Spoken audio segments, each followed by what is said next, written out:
This is one thing that's a key thing, is that as individuals, as men, you're going to have to be able to know how to lead as men.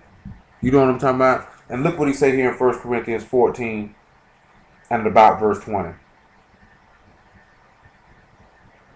Straight to the point. He say, brethren, be not children in understanding. You know what he's telling you not to be children? He say, be not a child in understanding. Because look at 1 Corinthians 13. Jump up to the next chapter up. Verse 11. Look what he tell you. He say, when I was a child, I spake as a child. I understood as a child. I thought as a child. But when I became a man, I put away childish things. Which means that you're going to be full grown and built up in the Lord. Because Luke 6:40 says the disciple is not above his master, and everyone that is perfect shall be as his master. There has to come a time where you get off breast milk. And there has to come a time where you have to be fully grown and be ready for strong meat. He's sitting here telling you, in the understanding of the Lord, he said, you don't need to be no child. He said, howbeit in malice be ye children, but in understanding be men. So you know what he means when he's telling you to be in malice, to be children. You know what that means, to be malicious. He's saying maliciousness, you need to be children, but in understanding, you need to be a man. You need to show yourself a man. You know what I'm talking about? Being malicious meaning being simple. You know, children don't know no better. You know what I'm talking about? So he's saying, as a child, he say, be a baby in that. Don't fool with that. He said, but in understanding, you need to be a man, which means you know how to direct your affairs with discretion. Look at 1 Chronicles 28. See, this is a lot of hindrance for a lot of people. Because we got a woman on this line, and she could tell you, Nicole, would you want to deal with a weak-minded man? Don't no woman want no weak-minded man. I ask you, well, I want to say this here because like it's the dealing. But any man you ever dealt with, have you tried him to see if he would show himself a man or not?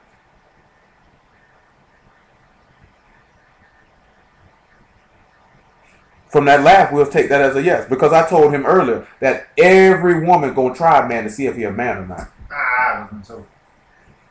And when you don't show yourself a man, that woman will try you on every cutting corner. 1 Chronicles 28.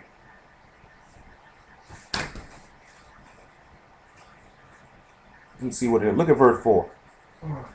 He said, howbeit, Yah, God of Israel, chose me before all the house of my father to be king over Israel forever. For he hath chosen Judah to be the ruler, and of the house of Judah, the house of my father, and among the sons of my father, he liked me to make me king over all Israel. And of all my sons, for Yah hath given me many sons, he hath chosen Solomon my son to sit upon the throne of the kingdom of Yah over Israel. And he said unto me, Solomon thy son, he shall build my house and my courts, for I have chosen him to be my son, and I will be his father. Now you also got to remember, this talking about the Lord. He said he done chosen Judah to be the ruler. We all know this here. This is talking about the Lord at the same time. He said, now listen to what else he say. He said, now therefore in the sight of all, he said, well, moreover, I will establish his kingdom forever, if he be constant to do my commandments and my judgments as it is this day. Now therefore in the sight of all Israel, the congregation of Yah and the audience of our God, keep and seek the commandments of Yah your God, that you might possess this good land and leave it for an inheritance for your children after you forever. And thou, Solomon, my son, know thou the God of thy father, serve him with a perfect heart and with a willing mind. For Yah search all hearts, and understand all the imagination of the thoughts. And if thou seek him, and this was not what I was looking for, but it worked out nonetheless. If thou seek him, he will be found of thee. But if thou forsake him, he will cast thee off forever. Take heed now, for Yah hath chosen thee to build a house for the sanctuary. Be strong and do it. See, this is the key thing that's here. If you're going to lead and be a man, he's sitting here telling me, I set you up to be a leader of the people. We're still working in the way we need to do it. So look at Genesis 3. Let's look at the law. He say, you need to take heed to what I tell you to do and do it. So when we go back to this woman, here in Genesis, the 3rd chapter, and I need to look up and see what that is, what I was looking for. You say, quit ye and be a man. I hate when that happens. I do. I'm saying, you can help me out, but you'll never help me out. Genesis 3 and 16. Yeah, let that be the reason. Unto 16. He say, unto the woman he said, I will greatly multiply thy sorrow and thy conception in sorrow. Thou shalt bring forth children. Thy desire shall be to thy husband, and he shall rule over thee. So now you just seen how he just talked about Solomon ruling over the kingdom. You know what I'm talking about? And now he's sitting here saying that that the man will rule over his wife, and knowing that this is signifying the Lord and his wife. And so the same thing it is with Solomon. And he's sitting here telling Solomon, you need to keep the commandments and be strong and do it. So when you're looking for leading your wife or leading a woman, he telling you, you need to be strong and do it. You need to be strong and lead the household. And you notice what's the key thing he told him to lead the house by? What did he tell Solomon he needed to do to lead the house?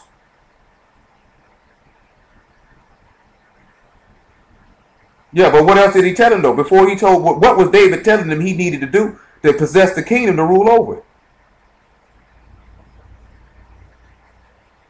He told him to keep the commandments. How else you going to be able to lead the house if you're not keeping the commandments? Didn't he tell him that? Didn't he tell Adam that to obey and he disobeyed? He didn't lead the house. He hearkened to his wife. See, look what Job told him when his wife was talking stupid. We'll get to Ephesians 5 in a minute, but look what Job said when his wife went to talking stupid in Job 1. Let's see if Job showed himself a man when his wife went to talking reckless.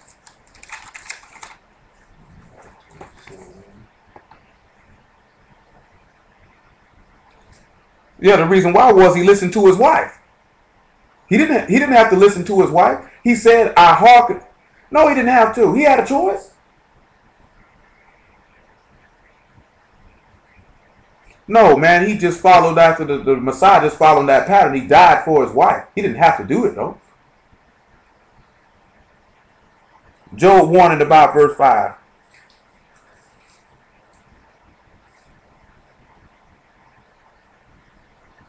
Hold on, let me see what that is. No, we'll drop down a little lower. Yeah, it might be in chapter 2. Yeah, it is in chapter 2. Job 2 and verse 4. Make it 3. He's saying, Yah said unto Satan, hast thou considered my servant Job? There is none like him in the earth, a perfect and upright man, one that feared God and eschew evil. Still he hold fast his integrity, although thou move me against him to destroy him without cause. So you see Job is standing on the word, and he ain't moving. He ain't moving. He is not moving. You know what I'm talking about? He is not moving whatsoever. Even though the Lord been moved against him, he ain't did nothing wrong. Job ain't moving. Look what else he say. And Satan answered Yah and said, skin for skin, yea, all that a man have he will give for his life. Put forth thy hand now and touch his bone and his flesh, and he will curse thee to thy face. So now he's sitting there telling him, if you put it on his hand, he gonna curse you. Did they touch Yahshua in the flesh? He hoping Yahshua gonna curse him too. But he stirred fruit. Because remember, he said that Job was a perfect and upright man that eschewed evil. Wasn't Yahshua a perfect and upright man who eschewed evil? So he could be able to lead his wife in righteousness and be a man and direct her properly. Now let's look what else he say. He say, so went Satan forth from the presence of Yah and smote Job with sore boils from the sole of his foot unto his crown. And he took him a potsherd to scrape himself withal, and he sat down among the ashes. Then said his wife unto him, dost thou still retain thy integrity? Curse God and die. Now that's a wicked woman right there. That's a wicked woman right there. That's some wicked stuff say out your mouth. But let's see what Job told her. He said unto her, thou speakest one of the foolish women speak. Straightened her immediately, didn't he? You talking like a stupid woman. You sound real retarded. Look what he told her. What? Shall we receive good at the hand of God, and shall we not receive evil? And all this Job did not sin with his lips. Job ain't get reckless out of his mouth and say, look here, woman. You talking crazy. You talking real crazy. You know what I'm talking about? He said, you sound like a foolish woman. He said, don't God give, he take away. He do good, he do evil. Nonetheless, woman, I'm not going to sin against God to make you feel better. Because you done lost faith in this man and you don't trust in it, I'm going to stand firm. See, as a man, if you're going to direct your household, you got to stand firm in the word. And you got to be able to Did he disrespect him? Did he go off on him? He let her know, look here, woman, you talking stupid. Let's see if the Lord straightened the woman in that same type fashion for coming at him talking stupid. John the 4th chapter. Now, this ain't his wife. We actually heard a dude say, you meet your wife at the well. Yeah, look at John 4. See, a lot of men, the reason why houses is out of order, because niggas want to co-lead with their wife. You can't co-lead with your wife. Can it be co-leaders? You ever seen co-leaders before? It's always turbulence when you got two people leading, son. No, we ain't going to use this here. Go to Genesis 35. This really don't fit what we was doing here. Genesis 35 and 1. The whole key thing of what you do and how you live, you need to stand up and show yourself a man. You need to lead the household. You need to direct it. Look at Genesis 35 and 1. Look what he told him right here. God said unto Jacob, arise, go up to Bethel, and dwell there, and make thee an altar unto God that appeared unto thee when thou fled from the face of Esau thy brother. Then Jacob said unto his household and to all that were with him, put away the strange gods that are among you, be clean and change your garments. Guess what Jacob just did? He just told everybody in his household. Didn't he say the man gonna rule over his wife and her desire gonna be to him? So that's what he just told his whole house to do. He just sat there and told them, all them idol gods you worshiping, you need to get that stuff out of there and be clean and change your clothes. Ain't the Lord came and told you the same thing ruling over his wife? Did he tell you to put them idols out your heart? Because to be stubborn is to be an idolater. You know what I'm talking about? The man came and told you he that does not willing to forsake mother, brothers, sisters, wives, children, houses. He said, you're not worthy of me to be my disciple. That man said you need to change your clothes. You need to put off that flesh and you need to put off them filthy garments and put on some clean ones. So you have to look at that. You're going to have to be willing to lead your household and look your wife in the face and say, look here, woman, get them idol gods out of my house and change your clothes and be clean. Stand up and be a man and direct your household. When you look at Abraham, Isaac, and Jacob, they didn't let their wives tell them what to do. There's nothing worse in this life than to see a man being ran by his woman. That don't mean you hearken to wise counsel. Didn't we read last week when Sarah gave Abraham wise counsel? And he hearkened to that wise counsel. That don't mean you don't be no fool, but at the same time, you supposed to be wearing pants, man. Your woman ain't supposed to be wearing pants literally nor figuratively. And if you don't stand up to be a man in your own household, how do you expect your wife to respect you? Jacob ain't say, okay, baby, I really want you to change your clothes and get. He told everybody, servants and all, kids and all. You got to say to these people, look here, man, it's your job to run the house. He set the man at the head of the whole thing. Look at 1 Corinthians 11. That's why as a woman, it don't make no sense to follow a man who ain't following God. That's just stupid.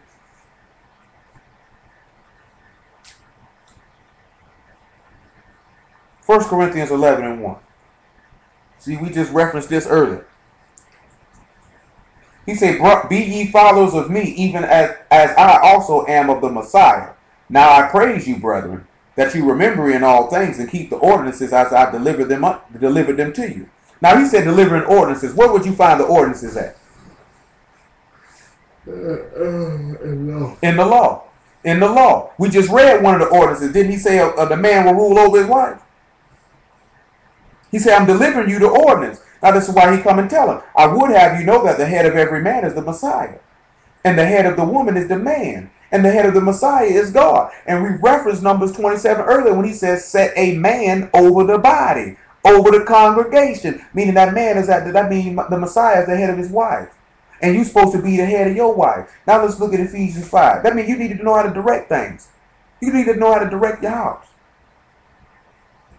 How you going to sit there and you married to a woman and she going to tell you it's Passover and you can't have leaving bread in the house, and she say, I'm going to have my leaving in here. Well, guess what? You can be leaving out the front door. You can't live here.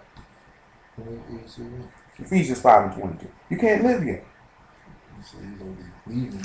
Literally out the front door. You got to go. Say, wives, submit yourselves unto your husbands as unto the Lord. For the husband is the head of the wife, even as the Messiah is the head of the church and is the Savior of the body. Therefore, as the church is subject unto the Messiah, so let the wives be to their own husbands in everything. That means, man, you got to be able to stand up and be able to lead the house. Because the book is telling this woman she need to be subject to her husband as the assembly is subject to her husband.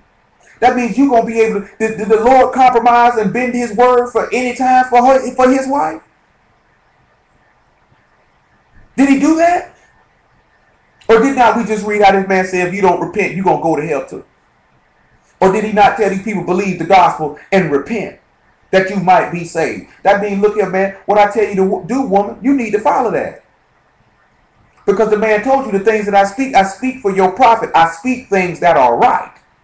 You know what I'm talking about? So if you the lead of the household and you lead the house, you supposed to be directing the house in righteousness and in truth and in spirit by way of the Messiah. Because the man said the Messiah your head.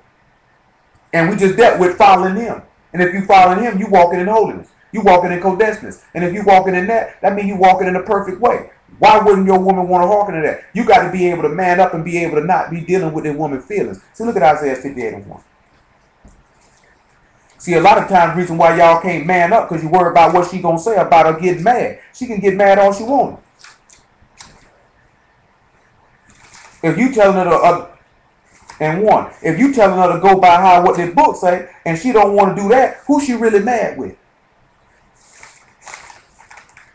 Isaiah 58:1. He say, cry aloud and spare not. Lift up thy voice like a trumpet. Show my people their transgression and the house of Jacob their sins. Now this ain't got nothing to do about standing in your house, talking about, you know, talking about screaming and hollering at your wife. Ain't nobody telling you to do that. But you got to let this woman know. That man say don't spare. That's the whole key point what we came there for. He said don't spare. He said don't spare. You know what that mean, not to spare? That mean don't spare no feelings. Nobody don't care about your feelings getting hurt. Nobody don't care because you didn't like that or you didn't agree with that. Because when you look at them righteous women, they submitted unto the direction of the household. But see, let's look at that something now. Look at 1 Peter 3. Because it's something else you got to know now. See, a lot of y'all single and you ain't never been married before. But if you're going to be courting a woman or you're going to be dealing with a woman, that woman needs to know that you're a man. And that you're going to stand on your word and what you say, that's what you mean. You think Jacob was playing when he told them, we're going to go back and read. You think Jacob was playing when he told the people get them gods out of there? Y'all think he was playing? Look, he said here in 1 Peter 3rd chapter and about the 6th verse. Make it verse 4. Now he's speaking to the women. Now he just told, we just had this conversation with a man. He's sitting there telling them, oh man, that was talk about flashy women. When he told these women, don't plait your hair and don't you wear no gold. He said, but let it be the hidden man of the heart, in that which is not corruptible, even the ornament of a meek and quiet spirit, which is inside of God of great pride. So you need to look at that. You got a woman that ain't humble and like to run her mouth. You tell her to do something, all she want to do is whap, whap, whap, whap, whap, and you trying to direct her and right it. She don't want to listen. You a fool to mess with that. You're not going to tame that woman. That man say, I need a woman who got a quiet and humble spirit. God say, that's a great price for me. He said, that be your ornament. Why don't you adorn yourself with that? Instead of worrying about adorning yourself with some fat earrings and a necklace and some bangles, you know what I'm talking about, and some bracelets and some rings and some ankle bracelets, why don't you adorn yourself with a quiet and meek spirit? I can buy that. But look what else he say with the men though. He say, for after this manner in the old time, the holy women also who trusted in God adorned themselves, being in subjection unto their own husband. It's tying right back into the how with that Lord with that church. He say the holy women before time, they obeyed their husbands. They knew what type of man they had. When Jacob told Leah and Rachel, man, get them strange gods up out of here, man, be clean and change your clothes. They didn't say, I don't want to do that. No, they know I got a man of God. I'm going to hearken to what he say. And they knew full well Jacob meant what he said, didn't he? When he told Laban, man, let me get my wife, my day fulfilled. You know what I'm talking about? Let me get that, man.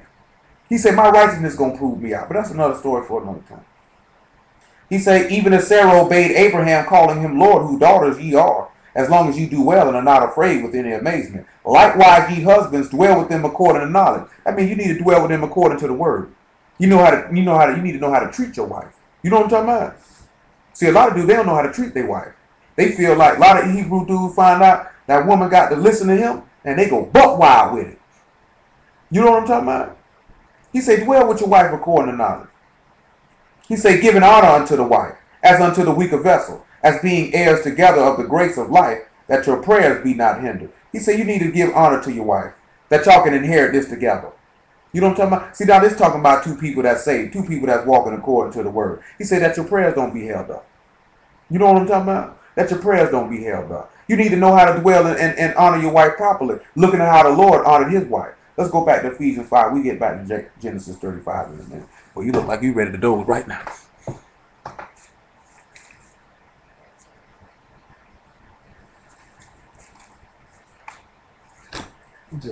Back to Ephesians 5, then we'll get to Genesis 35 in a minute. That's why he told you a bishop got to be able to rule his house. He said, because if you can't direct your house, how can you direct the house of God? You got to be able to have that. If your wife ain't gonna listen to you, ain't no fool way you ain't gonna get no congregation to listen to you. Look what he said here in verse 25 in Ephesians 5. He said, husbands, love your wives, even as the Messiah also loved the church and gave himself for it. If you don't look at a woman and you willing to lay your life down for her, because the man said, greater love have no man than this, that a man lay his life down for his friends. The scriptures tell you that the Messiah would be cut off, but not for himself. Then you got to be willing to give your life for your wife and to dwell with her accordingly. Because the scriptures say you would provide for your wife. You would build a house for your wife.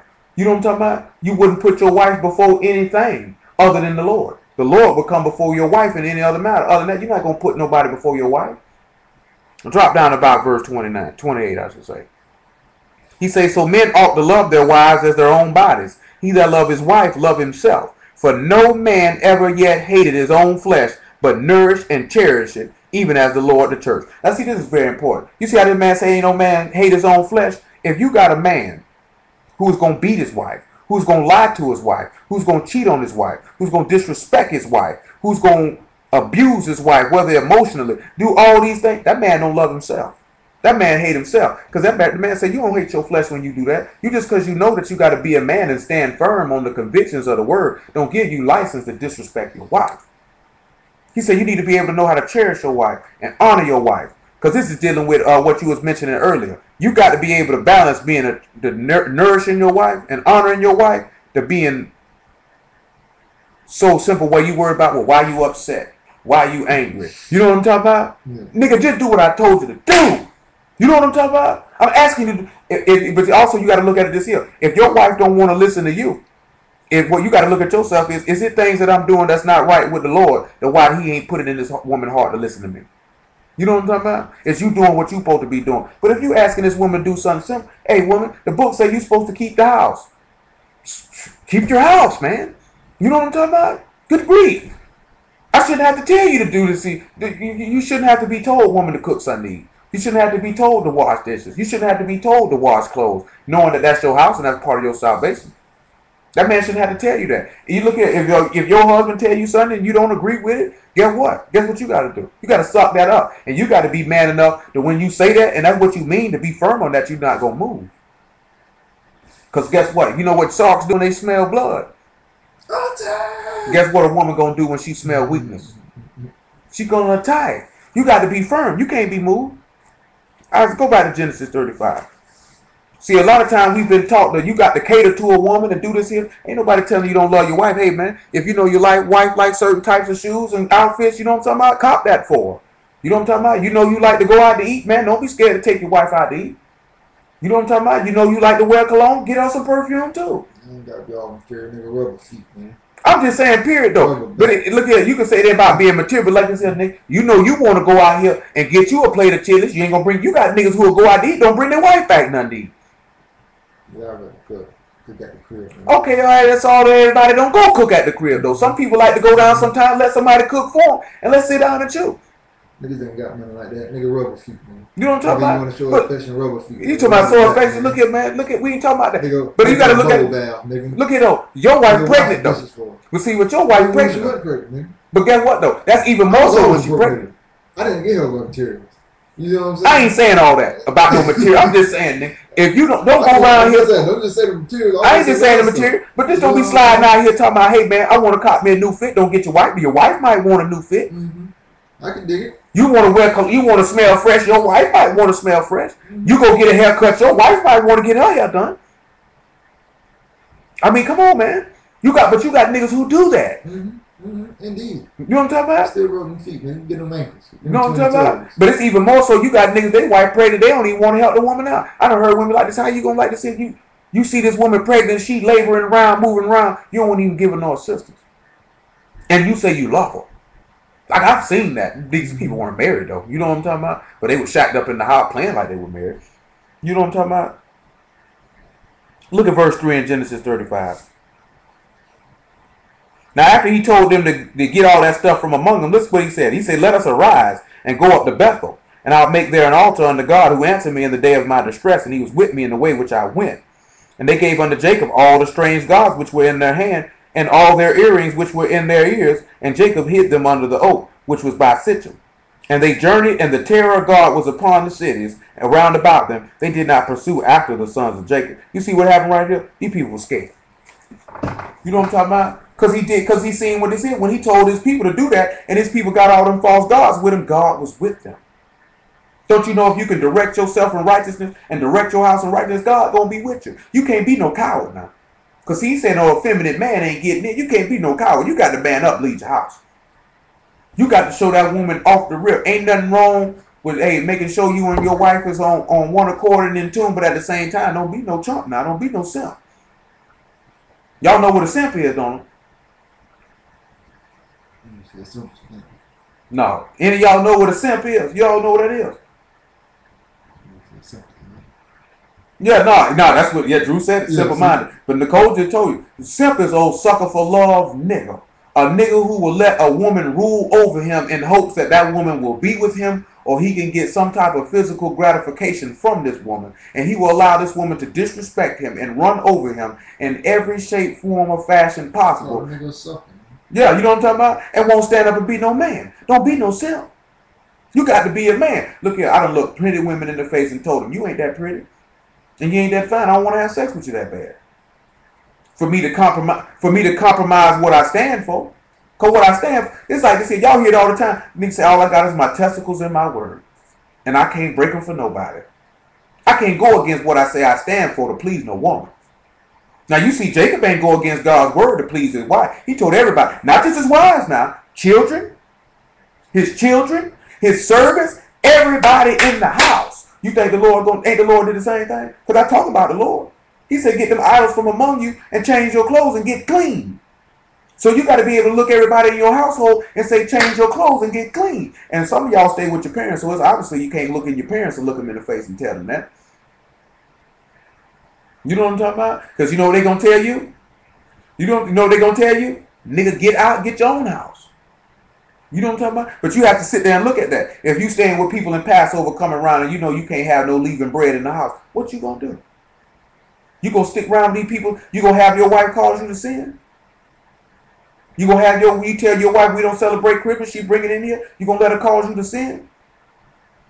You know what I'm talking about? I'm saying though, for those who live with their parents, is that still the same thing? Because that's their house, really. You know I mean, that's their house, but it's looking at it. You have to look at it in this house up. I know I can't be around this where I dwell. Because he didn't say if you dwell at your parents' house. He said you can't have this in your dwellings. So you have to look at this here. Is it good for me to stay here? These people causing me to sin. I got to go. You know what I'm talking about? I must depart. I must leave.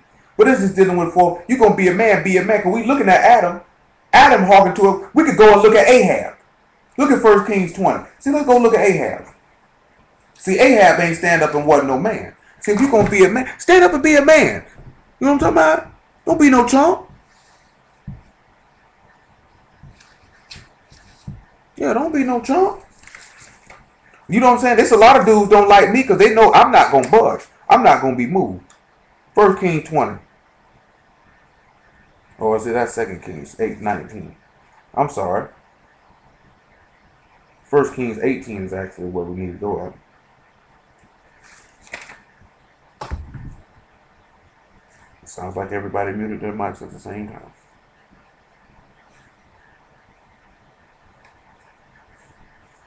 It might be further back than that. And they sat there and they lied on that man.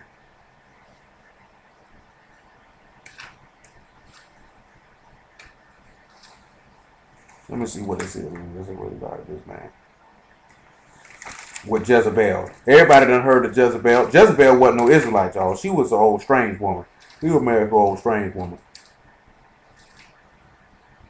Find this with a verse. I always look at this stuff and then forget where it be. I mean, right now I'm looking at Ahab. I'm looking at Ahab's name, but I want something specific. Cause she wanted to kill him. Ahab had done did something real sour though. There it is, chapter 21.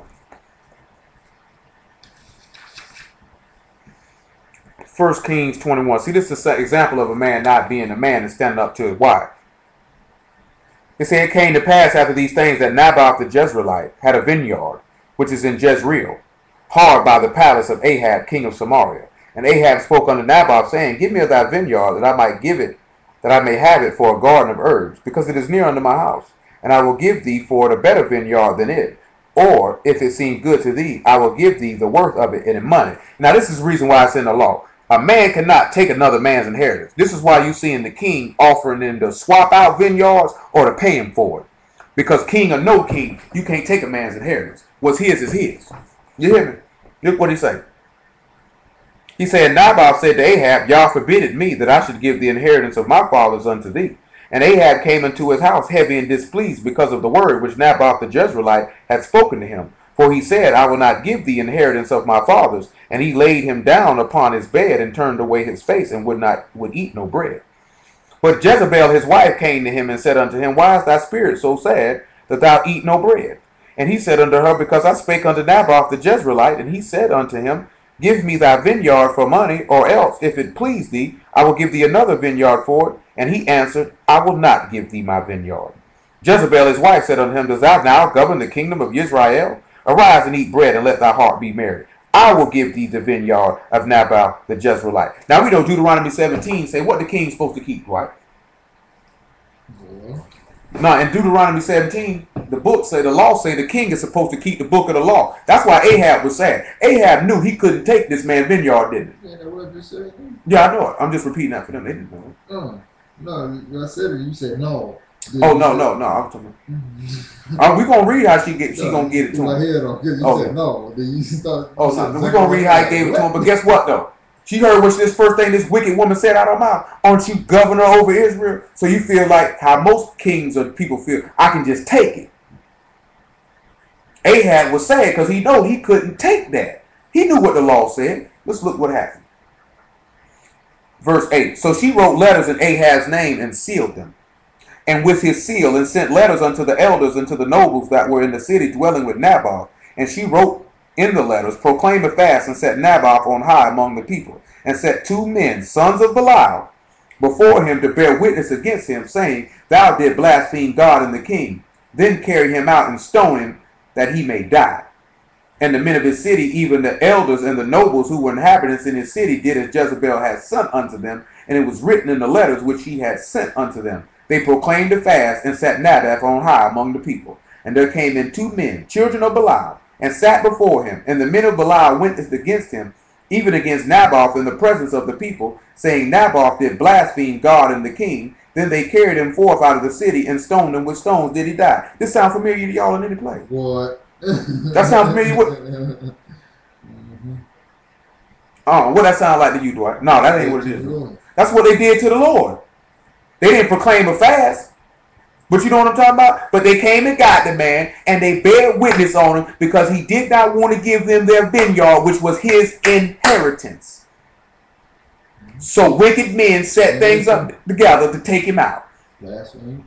Say they killed him because they said, what more? When he said, Thou shalt see the Son of God coming in clouds of heaven, they say, what more? He blasphemed right then. You didn't hear the Lord in that. They did the same thing to the Lord. Brought false witnesses in, sons of the devil. The lie on the man. And then they took him out there and killed him because he didn't want to give him theirs inheritance. He said, I can't get, because the scribes and Pharisees say, we got to get him out of here lest we lose our place in our nation. They wanted to take this man's inheritance. He wouldn't give it to him. So they said, we got to kill him and take it by force. You see how the whole book by the Lord, thank the Lord. See, I seen Dwight call it.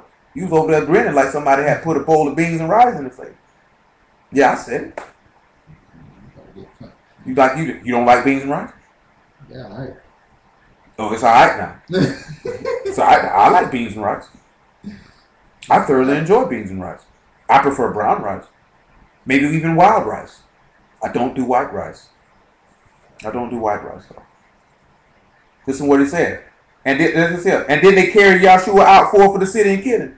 He wasn't killed inside the city, was he? He's saying they sent unto Jezebel, saying, Naboth is stoned and is dead. And it came to pass when Jezebel heard that Naboth was stoned and was dead, that Jezebel said to Ahab, Arise, take possession of the vineyard of Naboth the Jezreelite, which he refused to give thee for money, for Naboth is not alive, but dead. And it came to pass when Ahab heard that Naboth was dead, Ahab arose to go down of the vineyard of Naboth the Jezreelite to take possession of it. He knew right then what was he supposed to do. He's supposed to turn He's supposed to turn around and kill her. Oh yeah. You know what I'm talking about? He's supposed to nut down. Hold up, woman. Hold up, woman. How did this happen? He didn't ask no questions. He just went and got it. Straight chump. Straight chump. You know the man said you couldn't get it. Now he dead, and then click in your mind to ask you why is he dead? Look what happened to him. And the word of Yah came to Elijah the Tishbite, saying, Arise, go down to meet Ahab, king of Israel, which is in Samaria. Behold, he is in the vineyard of Naboth, whither he is gone down to possess it. And thou shalt speak unto him, saying, Thus saith Yah, hast thou killed and also take possession? Thou shalt speak unto him, saying, Thus saith Yah, in the place where the dogs lick the blood of Naboth, shall dogs lick thy blood, even thine. And Ahab said to Elijah, Hast thou found me, O my enemy? And he answered, I have found thee, because thou hast sold thyself to work evil in the sight of Yah. Behold, I will bring evil upon thee, and I will take away thy posterity, and I will cut them off from Ahab, him that piss against the wall, and him that is shut up and left in Israel. What this man just told him just now? He say everybody that piss against the wall. I'm going to kill when he say cut off their posterity, I'm going to knock off your entire line. There will be no longer any descendants of the house of Ahab to live under heaven. I'm going to knock off your whole family. Not going to leave you no sons. A woman can't keep her family line going. That's why you think men want sons. When a man have a whole bunch of daughters, they be sad because if he got a whole bunch of daughters, the line can't keep going. It stopped with him if he ain't got no brothers. That's why men want sons. Sons keep the line going. This man said, I'm going to kill them all. I'm going to kill them all. This is what else he said. And will make thy house like the house of Jeroboam the son of Nebat, and like the house of Baasha the son of Ahiah, for the provocation where thou hast provoked me to anger to make and made Israel to sin. And Jezebel also spake Yah, saying, the dogs shall eat Jezebel by the wall of Jezreel. Him that die of Ahab in the city the dogs shall eat, and him that die in the field shall the fowls of the air eat. But there was none like unto Ahab. You hear what he said? There was none like unto Ahab, which did sell himself to work wickedness in the sight of Yah, whom Jezebel his wife stirred up. Because his wife was an idolater. Not only did he did this wicked act following her with Naboth, he stirred up the worship false God. Excuse me. Because as a matter of fact, she was killing the prophets of Yah. Go over here to 1 Kings about 18. We'll see something else with 1 Kings and 18. 18 and 1.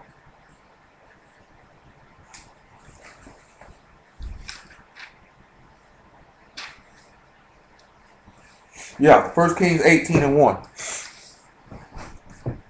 Oh, man.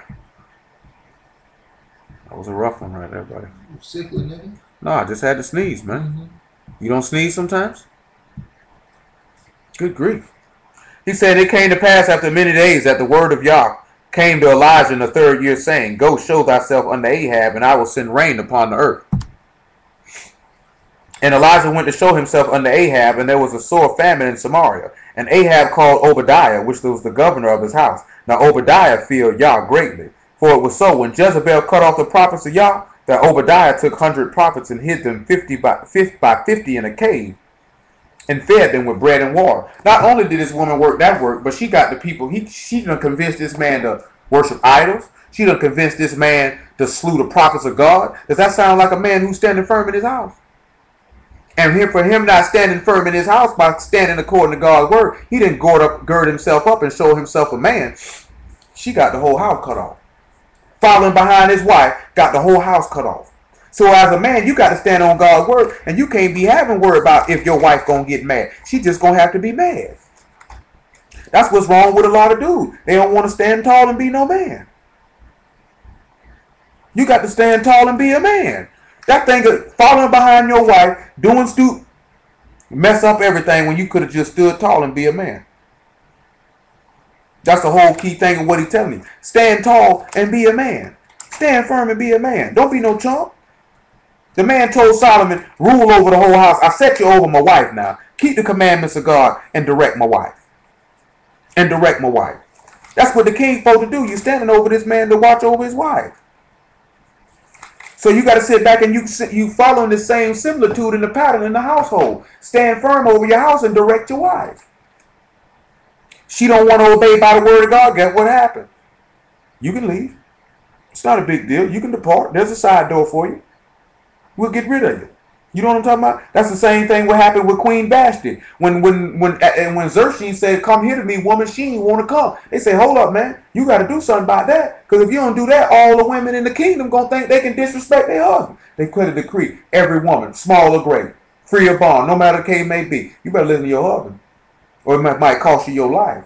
See, a lot of women don't realize you don't want to listen to your husband. You don't want to obey and follow this man. You don't want to have this man rule over you. It might cost you your soul. You know what I'm talking about? It might cost you your soul. And if you knowing, and truth be told, I asked a woman this one time. She told me, I'll never submit to a man. I said, well, I guess you can get ready to go to hell then. How I can go to hell for not submitting to a man? Because if you won't submit to a man who you see, is not the Lord a man? Is not his father in heaven a man? Because hence if he's a father, what would that make him? That would make him a man, wouldn't it? So if you won't hearken to a man whom you've seen, you surely not going to hearken to a man whom you have not seen. And if you know you don't have it in your heart to hearken to no man, this book is not for you. And then on the flip side, if you saying you want to be a man of God, you got to be able to know how to direct your wife. How you going to sit here and say you want a wife and you ain't even prepared to lead?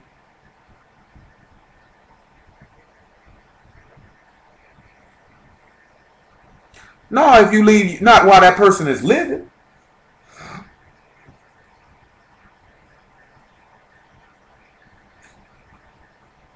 Well, then you got a decision you got to make. Is this woman pleased to dwell with you? If she don't want to follow God's word and you saying this is how we got to roll?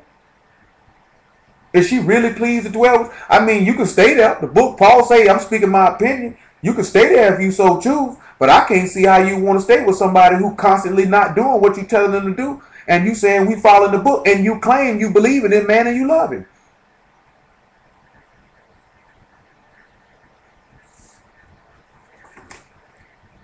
You know what I'm saying? Yeah, I mean that's just a hard thing to do. You could stay there, but it didn't make it hard. I mean, if I tell a woman, hey, woman, man, we don't mess around with no pork chops, and you consistently and constantly bring them into my home. How is this going to work? How is this going to work? How is this going to? I mean, what do you do? Look at 1 Corinthians 7. I tell you what, Paul tell you what to do. That's what Paul say to do. Look at 1 Corinthians 7. Verse 9.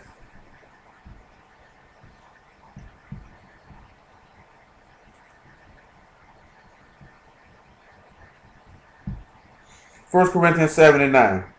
It says, but if they cannot contain, let them marry, for it is better to marry than to burn. If you feel like you don't have no control over your loins, it's better for you to go and get a wife than for you to go to hell. Because he told you to avoid fornication. You need to get your wife, and a woman need to get her husband if they feel like they need to do that. As a matter of fact, you can look at verse 3, and that goes back to what I was telling y'all earlier. Listen what he said. He said, let the husband render unto his wife due benevolence, and likewise also the wife unto the husband. Y'all know what that means? You know what that means, Nicole? 1 Corinthians 7 and 3. It says, let the husband render unto the wife due benevolence, and likewise also the wife unto the husband. You know what that means? You know what that means, Lord? That means when you married, look here, woman, when that man want him something, give him what he want. And same thing with the wife. Say, well, if the biscuit say, if the wife say, look here, man, we need to hit that room. You need to handle that. That's what he's telling you. Look what else he say. The wife have not power over her own body, but the husband. And likewise also the husband have not power over his own body, but the wife. And look what else he say. Defraud you not one the other. That man said, don't be around here playing game to me. I'm sick. I don't want to do it. I'm tired. My head hurt.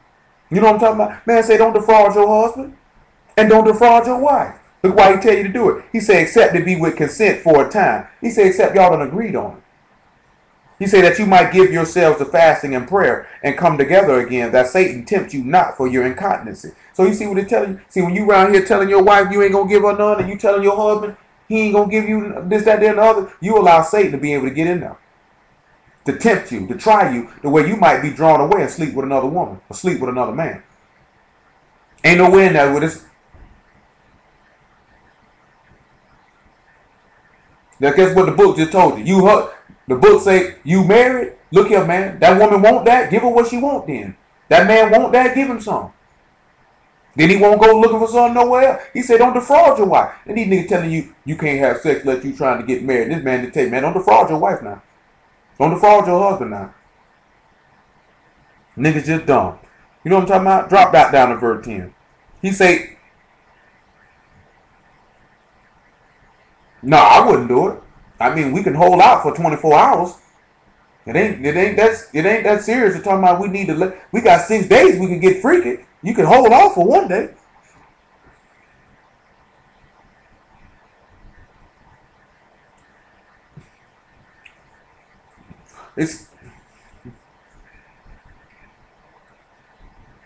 Man, truth be told, most of these niggas ain't getting that freaky anyway.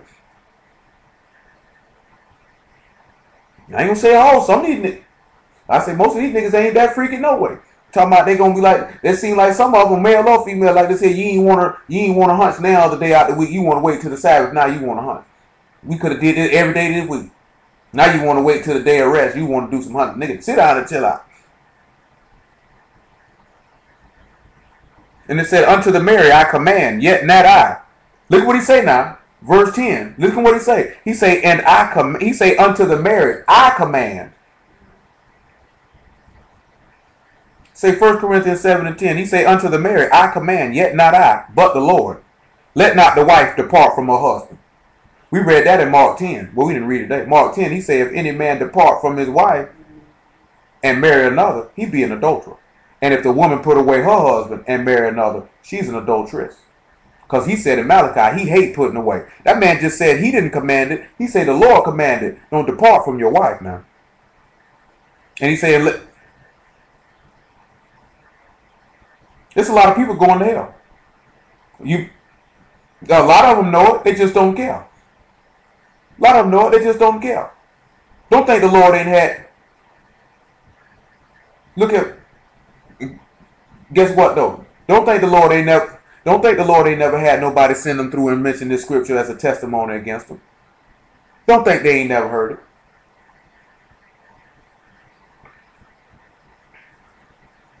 Yeah, and they know that too. They know everything except what they ain't supposed to do. When it comes down what they ain't supposed to do, we don't want to talk about that. We free from that. We free from the law. This right here in the New Testament telling them you going to hell for it. Look what he say in verse 11. He say, "But, and if she depart, let her remain unmarried." You heard what he said? "But, and if she depart, let her remain unmarried, or be reconciled to her husband, and let not the husband put away his wife." It's her husband. That's it. And that tied back to the Lord. When the Lord put away Israel, did he go marry another woman? Did he go marry another people? When he put us out the land, he did not go marry another people.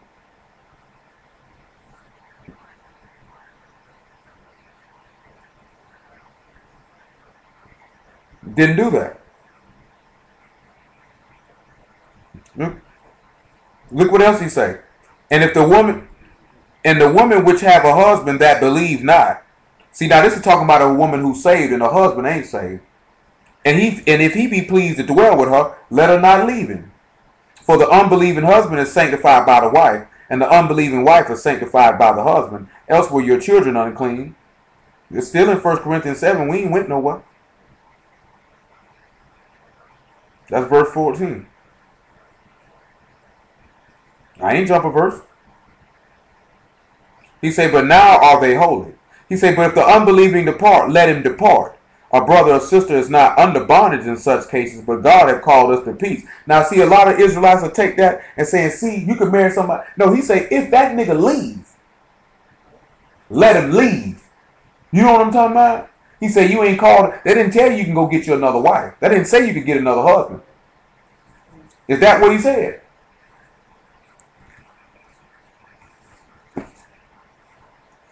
Because he already told you can't do. So look here. If you ain't married right now, and you don't need to be worried about it. Because you don't want to mess around and get married to the wrong thing and be stuck. You got to make sure that who you marrying, that they bout this life. If this the life you say you bout. Got to make sure now. Because once you get married to him, you done. You know what I'm talking about? And especially if you like to hunt, you better make sure, hey man, better make sure she with it. Because you can't get none now if they deport. And you got to be man enough to lead your house. But we'll deal with this some more this at another time. That makes sense to y'all to show them examples of how you got to be a man to lead the house.